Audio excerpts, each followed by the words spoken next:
Hello everyone. So students, last time हमने पढ़ा था ऑर्डर ऑफ रिएक्शन। आज का जो हमारा टॉपिक है वो है units of reaction rate constant.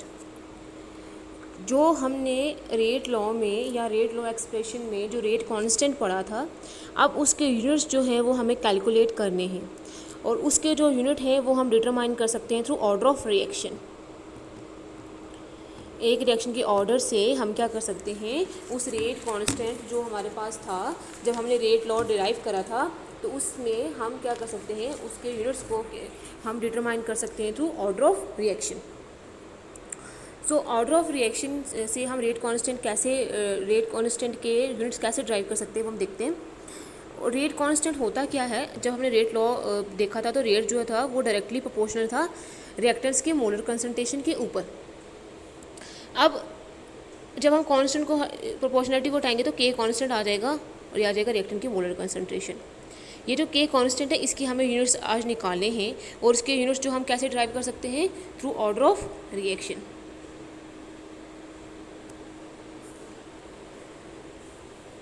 अब हम क्या करते हैं, एक जर्नल एक्सप्रेशन जो है वो सपोज करते हैं कि जो रिएक्टेंट्स है वो प्रोडक्ट में कन्वर्ट हो गए हैं। सो रेट किसके बराबर हो जाएगा, रेट इज़ इक्वल टू के कांस्टेंट और रेट लॉ एक्सप्रेशन के according molar concentration of reactants और पावर क्या आ जाएगी, कोई भी पावर ले सकते हैं, 1 ले सकते हैं, 2 ले सकते हैं, कोई भी ले सकते हैं, अल्फ़ा बीटा ले सकते हैं, पी क्यू आर ले सकते हैं। तो हमने यहाँ पे एन लिया है। अब एन क्या है, कल हमने पढ़ा था कि ये जो पावर्स होती हैं जो हम लेते हैं उनका जो सम होता है वो ऑर्डर ऑफ रिएक्शन ही होता है, बट यहाँ पे तो एक ही रिएक्टेंट है तो हम इसकी वैल्यू जो है हम जर्नल एन से ही रिप्रेजेंट करेंगे इनको। तो यह आ जाएगा। अब अगर हम यहाँ से देखें तो रेट जो है वो के कांस्टेंट आर की पावर एन के बराबर है। अगर हम यहाँ से के हमने निकालना है तो के किसके बराबर हो जाएगा, ये मल्टीप्लाई में जाकर क्या हो जाएगा, डिवाइड में rate upon R molar concentration की पावर क्या आ जाएगी, एन आ जाएगी। ये आ गया। अब यहाँ पे एन क्या है, जो ये के है is equal to rate upon R की पावर जो एन है, इसमें जो एन है वो क्या है, ऑर्डर ऑफ रिएक्शन, और आर क्या है, रिएक्टेंट है, और ये तो रेट ही है। अब जो रेट के यूनिट होते हैं वो रेट क्या होती है, change in concentration with time. Rate हमें किसी भी रिएक्शन का क्या बताता है, स्पीड बताता है कि कंसंट्रेशन कैसे चेंज हो रही है, स्पीड कितनी है। अगर स्पीड ज़्यादा है तो जल्दी जल्दी से रिएक्टेंट्स जो है वो कन्वर्ट हो जाएंगे प्रोडक्ट्स में और उनकी कंसंट्रेशन है वो डिक्रीज़ करेगी टाइम के साथ साथ जैसे जैसे रिएक्शन कंप्लीट होगी। और अगर हम चेंज इन कंसंट्रेशन प्रोडक्ट की बात करते हैं तो प्रोडक्ट की कंसंट्रेशन इंक्रीज होगी विद इन टाइम। तो रेट जो है वो क्या होता है, change in concentration with time. Therefore जो रेट होगा उसको हम कैसे एक्सप्रेस कर सकते हैं, रेट किसके बराबर होगा, कंसंट्रेशन अपॉन टाइम के बराबर होगा। अब अगर हम रेट को यहाँ पे पुट करेंगे तो क्या आ जाएगा, कंसंट्रेशन अपॉन टाइम आ जाएगा।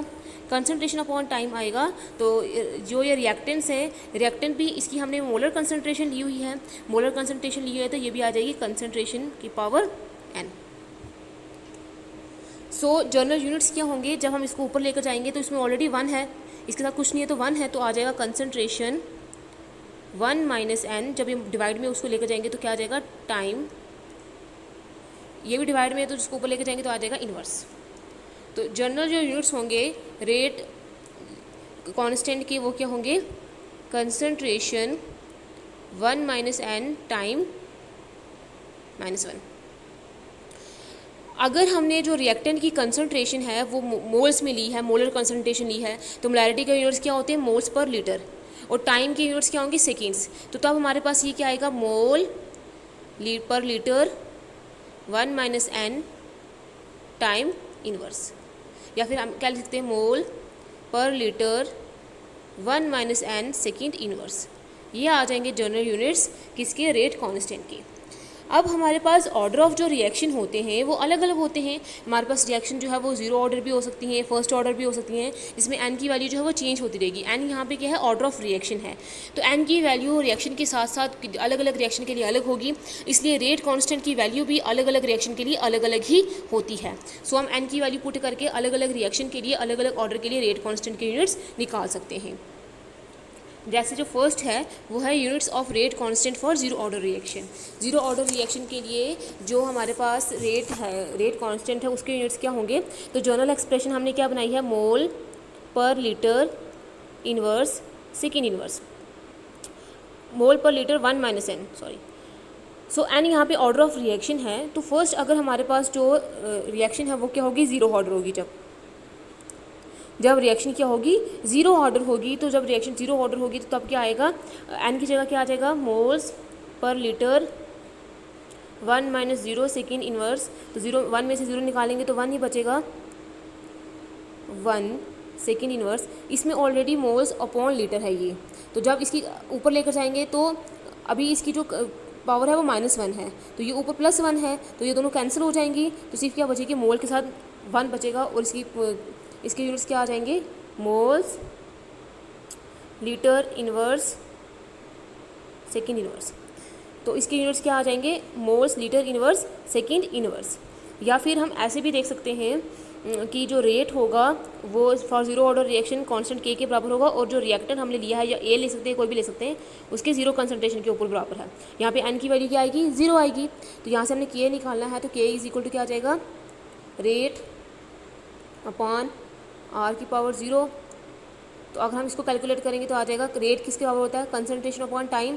कंसंट्रेशन क्या है, मोल लीटर इनवर्स, तो अगर हम इसको देखेंगे तो क्या आ जाएगा, mole litre inverse second inverse. इस तरीके से हम क्या कर सकते हैं, जीरो ऑर्डर के लिए रेट कांस्टेंट की वैल्यू निकाल सकते हैं। तो जीरो ऑर्डर के लिए रेट कांस्टेंट की वैल्यू क्या होगी, mole litre inverse second inverse. फिर है rate constant for first order reaction.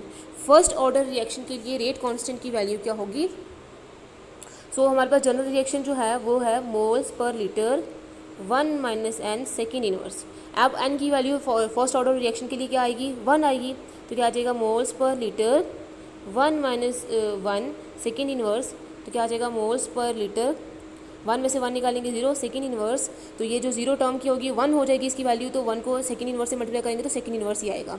So rate constant जो फर्स्ट ऑर्डर रिएक्शन के लिए के किसके बराबर हो जाएगा, सेकेंड इनवर्स के बराबर होगा। तो ये यूनिट्स किसके हैं, रेट कांस्टेंट के यूनिट्स हैं for second order reaction, for first order reaction. Next है unit of rate constant for second order reaction. Second order reaction के लिए क्या होंगे, वही जनरल रिएक्शन है, मोल्स पर litre 1 minus N second inverse. N की वैल्यू अब यहाँ पे क्या होगी, 2, तो क्या आ जाएगा, moles per litre 1 minus 2 second inverse, तो क्या आ जाएगा, मोल्स पर लीटर 2 में से 1 निकालेंगे माइनस के 1 बचेंगे सेकेंड इनवर्स। सो इसमें ऑलरेडी इसकी पावर क्या है, -1 है, तो -1 जब ये ऊपर जाएगी तो +1 हो जाएगी, आपस में कैंसिल हो जाएंगे, तो क्या बचेगा हमारे पास, मोल्स इनवर्स लीटर की पावर कोई रहेगी नहीं, second inverse, moles inverse litre second inverse. ये यूनिट किसके होंगे, रेट कांस्टेंट के होंगे फॉर सेकेंड ऑर्डर रिएक्शन। तो ये जो हमारे पास रेट कांस्टेंट की वैल्यू है वो किसके लिए है, सेकेंड ऑर्डर रिएक्शन के लिए है। सेकेंड ऑर्डर रिएक्शन का मतलब जब क्या होगी, एन की वैल्यू क्या होगी, 2 होगी। तो अभी हमने देखा कि जो रेट कांस्टेंट की वैल्यू है, पहले हमने जनरल एक्सप्रेशन के लिए ड्राइव करी, अब वो डिफरेंट रिएक्शन के लिए क्या है, रेट कांस्टेंट की वैल्यू डिफरेंट है। अब नेक्स्ट जो है वो है unit of rate constant for third order reaction. Third order reaction के लिए जो रेट के यूनिट्स हैं वो क्या होंगे, सो थर्ड ऑर्डर रिएक्शन के लिए पहले हम जनरल एक्सप्रेशन लिख सकते हैं, mole litre 1 minus 1 second inverse, 1 minus 1 second inverse. तो उसके बाद क्या आ जाएगा, इस यहाँ पे थर्ड ऑर्डर रिएक्शन के लिए एन की वैल्यू क्या है, 3 है, तो हम क्या आ जाएगा, moles per litre 1 minus 3 second inverse. तो 3 में से 1 निकालेंगे 2 बचेगा, माइनस के 2 बचेंगे, -2 सेकेंड इनवर्स। सो मोल ये ऑलरेडी यहाँ पे -2 है, तो इसके साथ ही -2 है, जब ये ऊपर जाएगा तो इसके क्या हो जाएंगे, प्लस के 2 हो जाएंगे, ये माइनस का 2 लीटर सेक्स स्क्वायर हो जाएगा, सेकेंड क्या हो जाएगा, inverse. So third order reaction के लिए जो रेट कांस्टेंट के यूनिट्स होंगे क्या होंगे, mole inverse square litre square second inverse. तो ये हमारे पास क्या है, एक्सप्रेशंस हैं रेट कांस्टेंट की, किसके लिए, थर्ड ऑर्डर रिएक्शन के लिए। तो हम इस तरीके से जो रेट कांस्टेंट की वैल्यू है वो हम डिफरेंट ऑर्डर ऑफ रिएक्शन के लिए निकाल सकते हैं।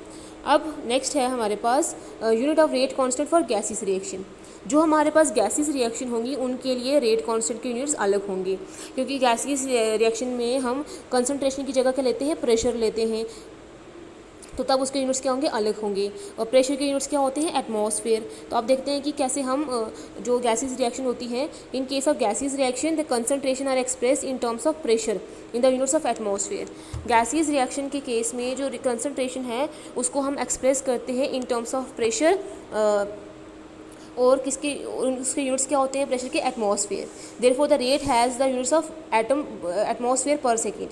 इसलिए जो रेट के यूनिट्स क्या होंगे, पहले हमने क्या लिया था, कंसंट्रेशन अपॉन टाइम लिया था, तब कंसंट्रेशन की जगह क्या आ जाएगा, प्रेशर, और टाइम की जगह क्या आ जाएगा, टाइम जो है वो सेकंड है, तो प्रेशर के यूनिट्स क्या होंगे, एटमॉस्फेयर। सेकंड ऊपर जाएगा तो सेकंड इनवर्स आ जाएंगे इसके यूनिट्स, तो इसके यूनिट्स क्या आ जाएंगे, सेकंड इनवर्स आ जाएंगे। सो अब ज़ीरो ऑर्डर के लिए जो रेट के पहले क्या आगे, एटमॉस्फेयर सेकंड इनवर्स अपॉन क्या आ जाएगा, उसकी कंसंट्रेशन आएगी। सो कंसंट्रेशन किसकी आएगी, जो रिएक्टेंट की कंसंट्रेशन होगी वो भी, अब कंसंट्रेशन जब हम प्रेशर लेंगे उसकी पावर क्या आ जाएगी, n। तो जब हम इसको ऊपर लेकर जाएंगे, यहाँ पे प्रेशर की पावर n है, तो यहाँ पे क्या आ जाएगा, atmosphere, general expression 1 - n second inverse. अब यहाँ पे n की वैल्यू पुट करते जाएंगे और डिफरेंट रिएक्शन के लिए हम क्या करते जाएंगे, यूनिट्स कैलकुलेट करते जाएंगे। तो जीरो ऑर्डर पहले हमने जनरल एक्सप्रेशन लिखनी है, एटमॉस्फेयर 1 - n सेकेंड इनवर्स। सिर्फ चेंज क्या करना है हमने, कंसंट्रेशन की जगह जो मोल लीटर पर लीटर था उसकी जगह हमने एटमॉस्फेयर लगा देने, क्योंकि हमने प्रेशर यूज़ करा है। अब जीरो ऑर्डर रिएक्शन के लिए यहाँ पे क्या आ जाएगा, जीरो आ जाएगा। तो क्या आ जाएगा, एटम एटमॉस्फेयर 1 - 0 सेकेंड इनवर्स। तो 1 में से 0 निकालेंगे तो क्या बचेगा, 1 ही बचेगा, तो आ जाएंगे एटमॉस्फेयर 1 सेकेंड इनवर्स। ये यूनिट्स होंगे किसके, गैसीज रिएक्शन के लिए, लेकिन जीरो ऑर्डर रिएक्शन के लिए। सो फर्स्ट ऑर्डर रिएक्शन के लिए क्या होगा, पहले हम यहाँ पे जनरल एक्सप्रेशन लिख देते हैं, atmosphere 1 - n second inverse. First order reaction के लिए यहाँ पे n की वैल्यू 1 आएगी, तो 1 में से 1 निकालेंगे 0, तो एटमॉस्फेयर 0 हो जाएगा, सेकेंड इनवर्स तो 0 होगा तो 1 आ जाएगा, तो इसके खाली बचेंगे सेकेंड इनवर्स। तो गैसीज रिएक्शन के लिए, फर्स्ट ऑर्डर रिएक्शन के लिए, जिसमें जो रिएक्टेंट्स है वो गैसेस फॉर्म में होंगे, उनके लिए रेट कॉन्स्टेंट के यूनिट्स क्या होंगे, सेकेंड इनवर्स। वैसे सेकंड ऑर्डर रिएक्शन के लिए यहाँ पे n की वैल्यू क्या आएगी, 2 आएगी, 2 में से 1 निकालेंगे 1 बचेंगे, लेकिन माइनस के 1 बचेंगे, -1 सेकेंड इनवर्स। ये नोट्स आ जाएंगे किसके, सेकंड रिएक्शन के लिए। थर्ड रिएक्शन के लिए यहाँ पे n की वैल्यू क्या आ जाएगी, 3 आ जाएगी, 3 में से 1 निकालेंगे 2 बचेगा, तो आ जाएगा एटमॉस्फेयर -2 सेकेंड इनवर्स। ये आ जाएगी किसके, थर्ड ऑर्डर रिएक्शन के लिए रेट कांस्टेंट के यूनिट्स। तो इस तरीके से हम रेट कांस्टेंट के यूनिट्स जो है कैलकुलेट कर सकते हैं by using order of reaction.